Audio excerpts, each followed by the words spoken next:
Somewhere long forgotten by everyone. It used to be a grand building. Now it's nothing more than a pile of rubble. No one comes here anymore, nor does anyone care about what once happened here. Although, this place does have something to do with the story I'm about to tell you.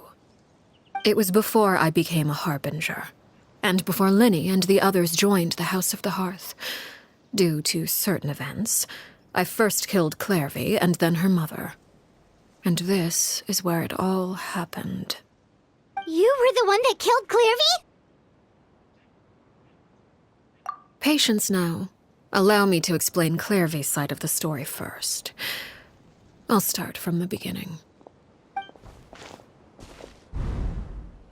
Clairvy was 6 years old when she was brought by her mother, Crucibina, to live in the House of the Hearth. From the outside, it seemed like a fairy tale. A thriving family made up of kind adults and friendly children. Crucibina was the knave at that time, and the House of the Hearth was under her control. She was Clairvy's mother by blood, but she was also the mother to all the children in the house. Clairvy was happy here, for a time. But she quickly realized that being part of this family wasn't a fairy tale at all. It was a kind of purgatory. Purgatory? Exactly. The House of the Hearth takes in war orphans from all over Teyvat. But as for how to raise them, that depends entirely on the person in charge. Crucibina came up with a novel idea. She would teach the children to fight, force them to duel each other, and then crown as the king of the house the child who proved themselves most worthy of inheriting her title. It's difficult to estimate the number of children who died or were maimed in the process. There's little I can say about the ones who died. The ones that emerged with permanent injuries, on the other hand, well, they still served a purpose. They would be handed over to the doctor to be experimented on, or sent away on dangerous missions. Nothing more than tools to be used and then discarded. So those were the experiments Clairvy was talking about. But what actually happened to her? You said that Clairvy was Crucibina's daughter, so if Clairvy tried to convince her to stop what she was doing, Crucibina probably would have listened, right? Despite being Clairvy's mother, Crucibina cared little for her daughter. She forced Clairvy to join the House of the Hearth only as a means to demonstrate her own impartiality as a mother, to prove that she treated all her children equally. Clairvy did try to convince her mother to change her ways, but it was to no avail. After her efforts failed, the only other option was to rise up and try to fight back.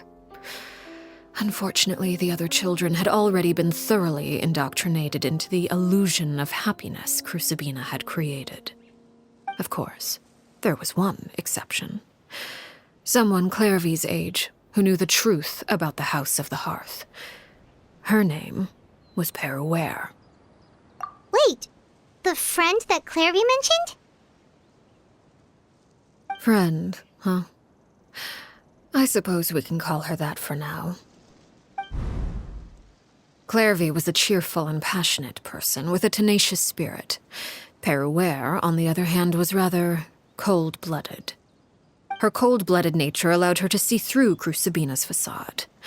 Yet, it was also this cold-bloodedness that prevented her from acting against it. At least at first. While Clairvy longed for freedom, Peruere was convinced that, amid all the fighting and violence, she would make it until the end. Despite their differences, the two became fast friends, united by their knowledge of the truth. Clairvy told Peruere that she hoped to create a real family, where no one would be killed or sacrificed. There may have been a certain naivete to her ideas, but Clairvy proved her determination many times over. She tried countless times to run away, ask for help, or expose the truth. But her efforts only earned her beating after beating. The only thing that kept her going was her strength of will. Even with her body racked with pain, she would still stand on her tiptoes and open the window at night. She and Peruere would look out at the moon together, a fierce longing for freedom shining in her eyes.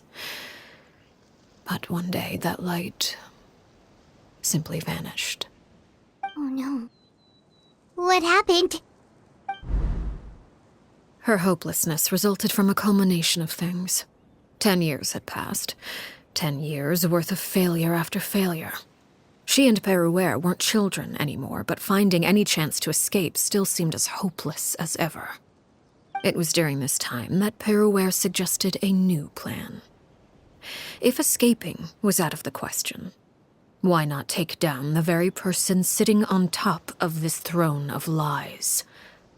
Mother herself. Clairvy rejected that proposal. She claimed that, as a famous harbinger, Crucibina possessed an unimaginable amount of power. Trying to kill her would have an incredibly low chance of success. Clairvy never gave another reason, but Peruere could see it written all over her face. Clairvy still thought of Crucibina as her mother. Killing her own flesh and blood was a line she couldn't bring herself to cross. If she couldn't escape and fight back, then only one option remained. Precisely. Death was the only way that she felt she could be free. It happened during a duel. When she arrived at the dueling ring that day, her partner turned out to be none other than Peruere, the very person that had stood by her side all those years. It was a fierce battle. But ultimately, Clairvy decided to let Peruere end her life. From that moment on, Peruere's journey was one written in flames. When the rain finally came and washed it all away, there she stood, the sole victor in Mother's endless game of slaughter, a trail of corpses strewn across her path to success. It was the very result she had predicted 10 years prior. Even then, she believed she would make it until the end. She wasn't surprised by the fact that she emerged as Mother's undisputed heir. Rather, her success left her with an inexplicable sense of restlessness. She was unsettled, and there was only one thing that could quell that sensation. Perhaps you two would like to take a guess as to what it was? Crucibina, you mean? But... Correct. This is the place where Peruere killed her best friend. A mere year later, this is also the place where she fought tooth and nail to kill the mother they shared. The moment she acted, any conception of what was right or wrong ceased to matter. It's one of the principles of the house. Only those who survive get to write the rules. Peruere won the battle, and became a harbinger herself. After which Her Majesty, the Tsaritsa, bestowed upon her a new name. Arlecchino. So the Perry Clairvy was talking about... It was you all along. You're Peruere. Arlecchino is just a name you got later. I left that name behind long ago. I must say, hearing it now does bring back memories. After I defeated Crucibina, the moniker of Mother died with her. I chose to forego the title she called herself, and even chose to give up my own name. I rebuilt the House of the Hearth under a new identity. Not only as Arlecchino, but as father. And that is where the story ends. Any more questions? Yeah. Based on what you just told us, Clairvy wasn't a little kid when she was killed. So the Clairvy we met... Was she really a spirit at all? I suppose you could call her an illusion born of flame. Her existence is like ashes to a fire. Something left over in the wake of blaze and ruin. You see, a certain power runs through my veins. It's not unlike a curse.